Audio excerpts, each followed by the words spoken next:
साधु ये मुर्दों का गांव, साधु ये मुर्दों का गांव, राजा मरी है, प्रजा मरी है, मरी है वेद और रोगी, साधु ये मुर्दों का गांव। यहाँ का जो राजा है वो मर चुकी है और राजा मरने के कारण हमारी प्रजा जो है ये 5 दिनों से मर रहा है। ये वो प्रजा है जो अपनी मांगों को लेकर 5 दिन से इसी जगह पर भारी बरसात में और धूप में बैठा हुआ है, ना खाया है ना पिया है। मैं 5 दिनों से पर्सनली 10 बार इसके पास आता हूँ देखने के लिए कि कहीं कुछ हो ना जाए। ये क्यों हो रहा है, क्यों हो रहा है, क्यों हो रहा है? सरकार के नाकामी के कारण हो रहा है। सरकार ने इसे सरकार के नाकामी के कारण हो रहा है। आज इसको जिस पे क्वालिफाई था उसको रिजेक्ट कर दिया गया और इसके जो स्टूडेंट इसके द्वारा पढ़ाए गए वो स्टूडेंट है उसको पास कर दिया गया। कितना दुर्भाग्य की बात है, समझने वाला विषय है। तो इसीलिए कहते हैं कि यहाँ राजा मर गए और राजा के कारण हमारी प्रजा मर गई।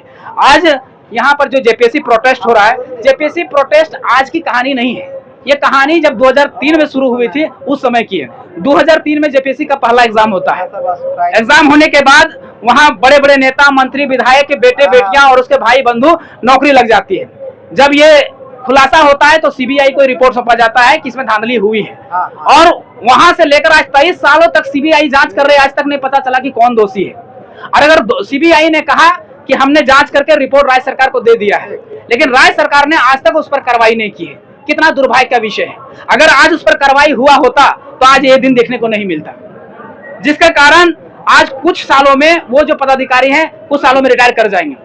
और आज देखिए 23 साल के बाद हम लोग वहां बैठे हुए, फिर पहला के बाद दूसरा, दूसरा के बाद तीसरा, तीसरा के बाद चौथा, चौथा के बाद 5वां, 6ठा, 7वां, सब उसी तरह का कहानी है। और आज 14वां तक पहुंच गया है।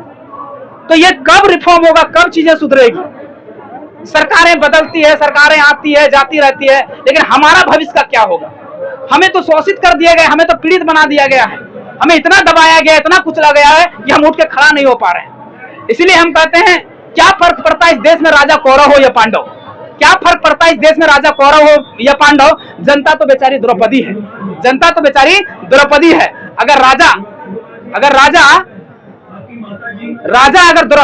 अगर युधिष्ठिर हुए तो राजा अगर युधिष्ठिर हुए तो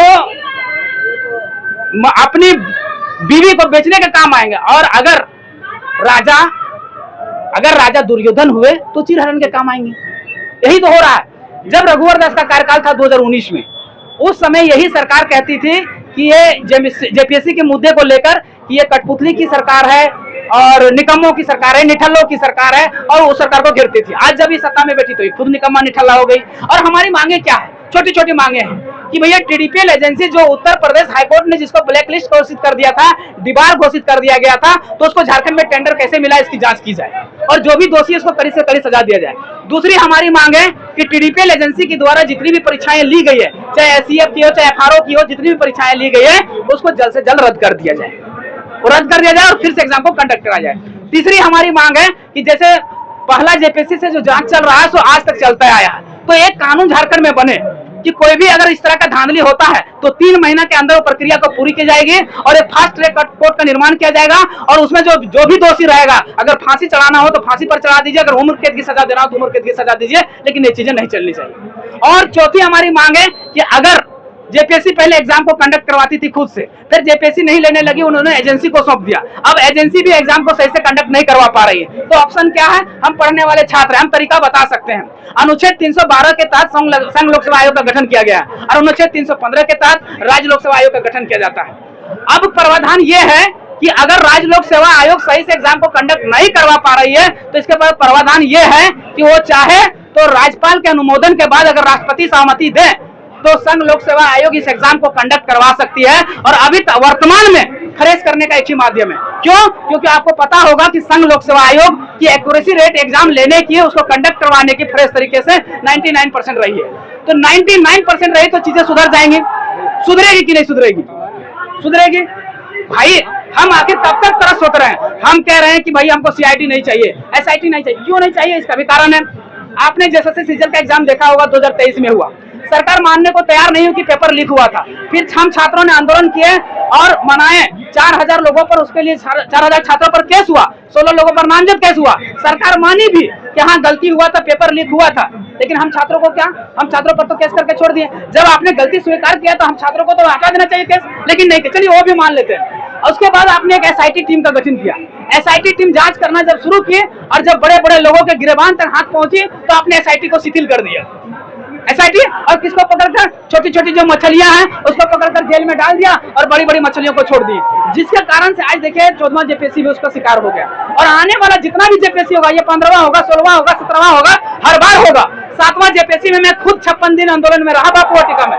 56 दिन के बाद 56वां दिन हमें जेल में डाला गया था और 7वां में नहीं सुधरा तो आज देखिए 10वां भी शिकार हो गया और 11वां से 13वां भी शिकार हो गया और 14वां भी शिकार हो गया। आप कहिएगा कि 11वां 13वां कैसे शिकार हुआ, तो मैं भी वो भी बता देना चाहता हूँ। यही ट्रिपल एजेंसी उसका मुख्य परीक्षा लिया है। पहले मुख्य परीक्षा क्या होता था कि उसका जो फिजिकल तरीके से जांच होता था और जो भी नंबर बैठता था उसका कॉपी में जो बैठता था, लेकिन इस बार इस एजेंसी ने क्या किया, सीटों को बेचने के लिए, नंबर को बढ़ाने के लिए क्या किया कि स्कैन करके कॉपी दे दिया कि बताइए, और एक कोड जारी कर दिया कि 001 ये कोड है, बताइए इसका नंबर कितना आया है। और एजेंसी ने अगर बता दिया कि इसका नंबर 40 आया है तो सफेद कागज में एजेंसी लिख ले रहा है कि इसका 40 नंबर है। अगर उसको सेटिंग किया गया कि रोहित कुमार ने 001 को सेटिंग किया है तो उसका नंबर को 100 कर दिया जा रहा है। ऐसा सेटिंग किया तो 11 और 13 भी विवादित है। 11 और 13 को भी जांच कराया जाए और उसको रद्द किया जाए और फिर से एग्जाम को कंडक्ट कराया जाए। उसके साथ साथ में हमारा जो पहला और दूसरा जो सीबीआई जांच चल रहा है, जिसका रिपोर्ट पेश हो चुका है, उसको सबसे पहले सस्पेंड कीजिए। इसलिए सस्पेंड कीजिए कि वो 4-5 सालों में वो लोग रिटायर कर जाएंगे और रिटायर कर जाएंगे तो फिर दोषियों की कार्रवाई नहीं होगा तो इस चीजें चलती रहेगी। हम पूरा तरह से जेपीएससी की रिफॉर्म की बात करते हैं। दूसरी बात, एक और हमारी मांग है, एक हमारी ये मांग है कि सबसे बड़ा जो भ्रष्टाचार होता है और सबसे बड़ा जो विवाद होता है यहाँ के जेपीएससी हो या जेएसएससी के आयोग के सदस्यों की नियुक्ति में होता है, इसको हमेशा राजनीतिक रंग दिया गया है, हर बार रंग दिया गया है। इस बार देखे होंगे कि जेएमएम के जो सुप्रियो भट्टाचार्य हैं, जो उसका महासचिव है, उसकी पत्नी अजिता भट्टाचार्य यहाँ सदस्य बनी हुई है, यानी पूरी तरह से राजनीतिकरण हुआ है। ये नहीं चाहते हैं, इसलिए एक पैनल का निर्माण हो उसके सदस्यों और अध्यक्षों की नियुक्ति के लिए। वो पैनल कैसे बने उसका भी मैं उदाहरण बताना चाहता हूँ। एक विधायिका का, एक कार्यपालिका का और न्यायपालिका का एक सदस्य हो और अध्यक्ष केवल मुख्यमंत्री हो और उस सदस्यों की नियुक्ति करे और उसको पूरी तरह से राजनीतिक पटापे से दूर रखा जाए और उसकी नियुक्ति किया जाए। क्योंकि जो आदमी सेटिंग वेटिंग से अध्यक्ष बनेगा, सचिव बनेगा या सदस्य बनेगा, वो काहे न भ्रष्टाचार करेगा भाई, काहे नहीं करेगा? ये नहीं होना चाहिए। और उसका उदाहरण आप देख सकते हैं अभय तिवारी। अभय तिवारी के बारे में अगर कहा जाए तो अभय तिवारी अल्बर्ट आइंस्टीन है। अल्बर्ट आइंस्टीन का दामाद रहा होगा, उसका या बेटा या भाई भतीजा रहा होगा, क्योंकि अल्बर्ट आइंस्टीन इतना तेज नहीं था, उसका IQ 163 था, हो सकता है इसका 163 से भी डबल हो गया होगा, क्योंकि अभय तिवारी आज तक 12 एग्जाम में बैठा है और 12 एग्जाम को क्रैक किया है। और कैसे क्रैक किया है? जो अल्बर्ट आइंस्टीन की जो खोज थी उसकी टेक्नोलॉजी का भरपूर इस्तेमाल करते हुए, कोई अल्बर्ट आइंस्टीन नहीं है, अल्बर्ट आइंस्टीन की टेक्नोलॉजी का भरपूर उपयोग किया है।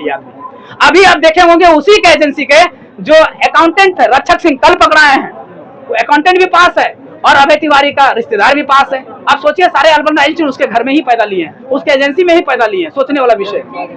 तो ये दुर्भाग्य झारखंड की रिफॉर्म होना चाहिए जेपीएससी और जेएसएससी का, यही हमारी मांग है। धन्यवाद।